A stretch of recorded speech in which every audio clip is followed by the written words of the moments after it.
Johnny se estaba portando mal y fue enviado a su cuarto.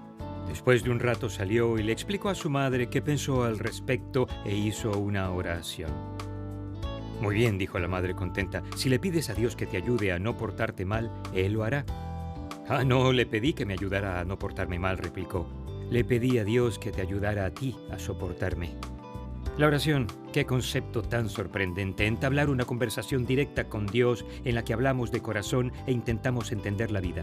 Puedo llamar al presidente de los Estados Unidos y estoy seguro de que no me comunicarían con él, pero puedo llamar a Dios ahora mismo y sé que Él me escuchará. ¿Cómo es posible? La Biblia enseña que por medio de Cristo tenemos acceso directo a Dios. ¡Qué recurso tan fenomenal para guiarnos en la vida! Esto conduce a la siguiente pregunta clave. ¿Cómo crezco mediante la comunicación con Dios?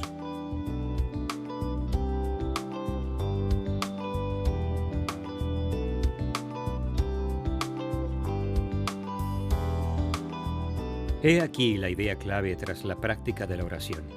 Oro a Dios para conocerlo, encontrar la dirección para mi vida y exponer mis peticiones delante de Él. Esto es demasiado bueno para pasarlo por alto. Repítelo, oro a Dios para conocerlo, encontrar la dirección para mi vida y exponer mis peticiones delante de Él. Como todas las prácticas espirituales, Jesús las modeló para nosotros. Él nos mostró el camino, es nuestro entrenador personal, digamos.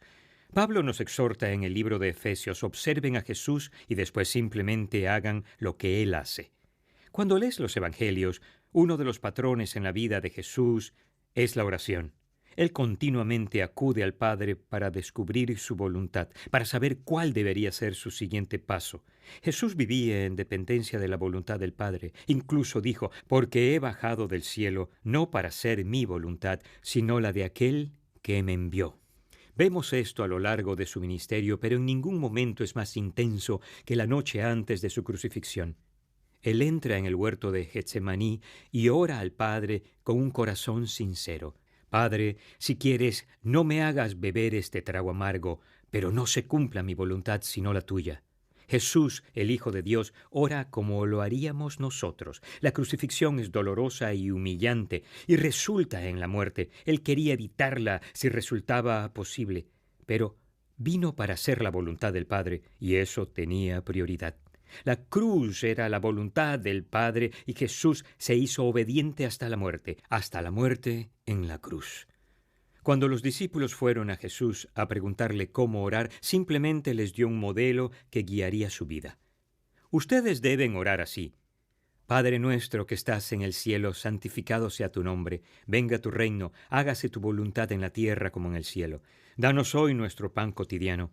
Perdónanos nuestras deudas, como también nosotros hemos perdonado a nuestros deudores, y no nos dejes caer en tentación, sino líbranos del maligno.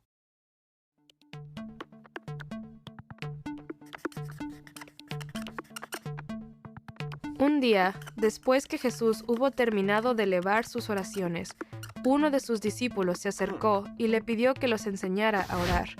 Jesús dijo, ustedes deben orar así. Padre nuestro que estás en el cielo, santificado sea tu nombre. Venga tu reino, hágase tu voluntad, en la tierra como en el cielo. Danos hoy nuestro pan cotidiano. Perdónanos nuestras deudas, como también nosotros hemos perdonado a nuestros deudores. Y no nos dejes caer en tentación, sino líbranos del maligno. Luego Jesús les contó una historia a los discípulos. Supongamos que uno de ustedes tiene un amigo, y a medianoche va y le dice, amigo, préstame 3 panes, pues se me ha presentado un amigo recién llegado de viaje, y no tengo nada que ofrecerle. Y el que está dentro le contesta, no me molestes, ya está cerrada la puerta, y mis hijos y yo estamos acostados. No puedo levantarme a darte nada. Les digo que, aunque no se levante a darle pan por ser amigo suyo, sí se levantará por su impertinencia y le dará cuanto necesite. Así que yo les digo, pidan y se les dará, busquen y encontrarán, llamen y se les abrirá la puerta. Porque todo el que pide, recibe, el que busca, encuentra, y al que llama, se le abre. ¿Quién de ustedes que sea padre, si su hijo le pide un pescado, le dará en cambio una serpiente? O si le pide un huevo, le dará un escorpión.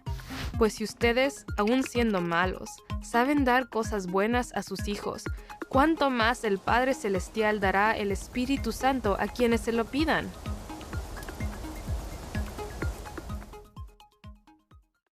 Después de esta oración modelo, Jesús explica a los discípulos que así como los padres humanos suplen las necesidades de sus hijos, Dios Padre se inclina aún más a decir sí a nuestras peticiones, si son para nuestro bien.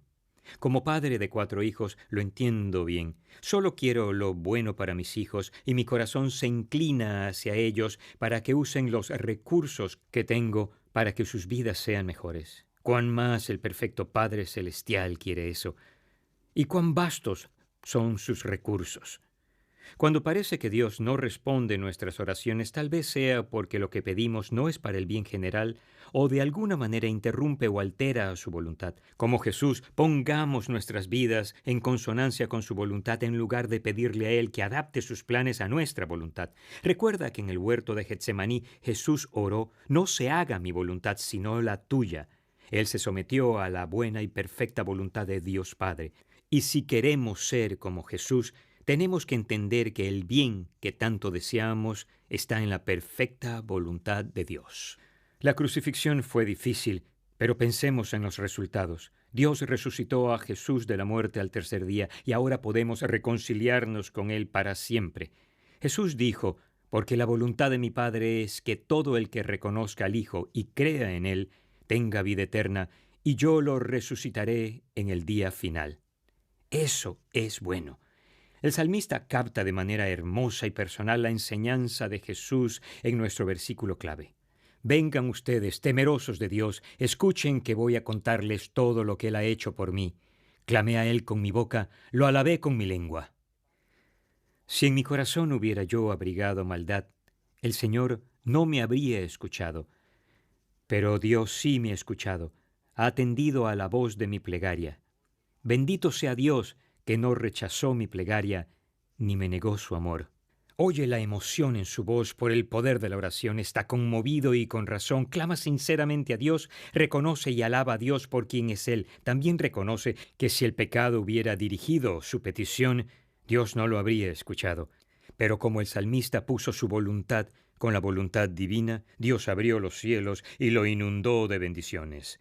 No rechazó su oración ni le negó a Él su amor. Un estupendo versículo para memorizar. Más importante que eso, comprueba si se aplica a tu vida.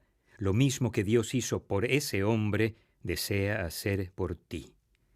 En el 2007 nuestra familia vivía en Chicago. Yo era pastor de enseñanza en la que es la iglesia más innovadora del siglo XX.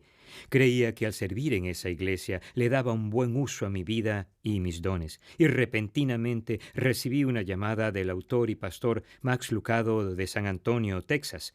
Él tenía problemas físicos y necesitaba dejar de ser pastor principal para ser pastor de enseñanza en la iglesia Oak Hills. Deseaba que yo fuera y ocupara su lugar como pastor principal. Muy halagador, pero ya había sido pastor principal en Fort Worth, Texas por 15 años y regresar a esa posición me apartaría de la influencia más global que podía tener en Chicago. Y batallé para rechazar su invitación por 2 razones. Una, nuestros hijos ahora adultos iban a regresar a Texas y 2, mi esposa realmente batallaba con los inviernos de Chicago. Ella aseguraba que le dolían. Pero decirle sí a esa oportunidad me apartaría de la inmensa plataforma desde donde podría tener la mayor influencia para Dios. Quedarme en Chicago parecía ser la voluntad divina en mi vida y mi esposa y yo estábamos preparados. Pero decidimos orar por si acaso no veíamos algo. Además de orar, nos reunimos con 3 mentores que independientemente nos sugirieron con fuerza que había algo más en mi llamamiento que solo mi trabajo y ministerio. Yo tenía a mi familia.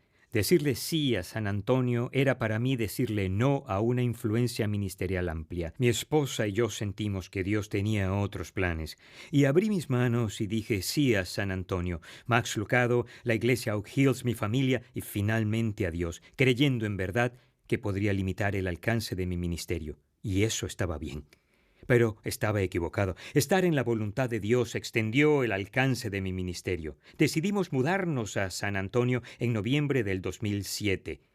En abril del 2008, incluso antes de llegar a Texas, colaboraba con Max Lucado en una experiencia interactiva sobre la Biblia titulada La Historia.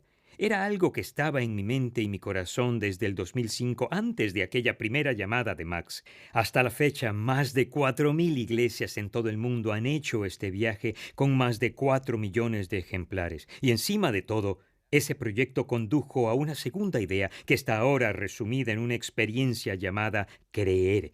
Eso es una muestra de cómo Dios bendice en abundancia los esfuerzos cuando seguimos su voluntad.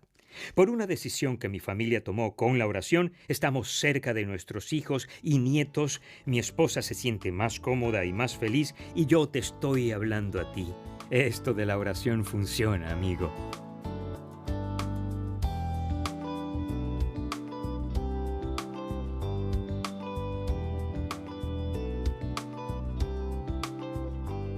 ¿Cómo crecemos mediante la comunicación con Dios? Repasemos maneras de lograrlo. Primero, oro a fin de poner en consonancia mi vida con la voluntad de Dios. Comienza y termina tu oración como Jesús. No se haga mi voluntad sino la tuya. Segundo, oro para dejar mis cargas delante de Dios y encontrar paz. Sé sincero con Dios. Como tu amoroso Padre Celestial, su corazón se inclina a responder tu oración si da como resultado algo bueno y de acuerdo con su voluntad.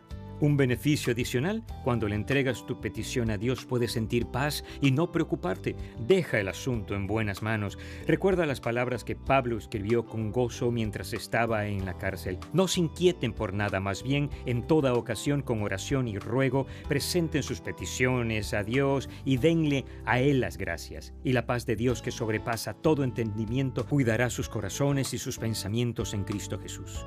Entrégale lo que te inquieta a alguien que se interesa por ti y puede ocuparse. Dormirás mejor, créeme. Tercero, no tomaré ninguna decisión importante en mi vida sin buscar a Dios mediante la oración. Ese fue el patrón regular durante la vida de Jesús en la tierra, y si fue bueno para Jesús, es bueno para ti y para mí. Cuarto, oraré por las personas. Quizás no tengas los recursos para ayudar a otros de manera significativa, pero como cristiano tienes ese poderoso recurso espiritual a tu disposición. Úsalo para beneficio de otros. Incluso los recursos financieros se acaban, pero la gracia y la misericordia de Dios nunca se agotan. Así que ora y sigue orando para conocer a Dios, poner tus peticiones delante de Él y que te permita encontrar dirección. Ora liberalmente por otros. Incluso podrías orar que Dios ayude a los demás a aprender a soportarte. Yo lo he hecho.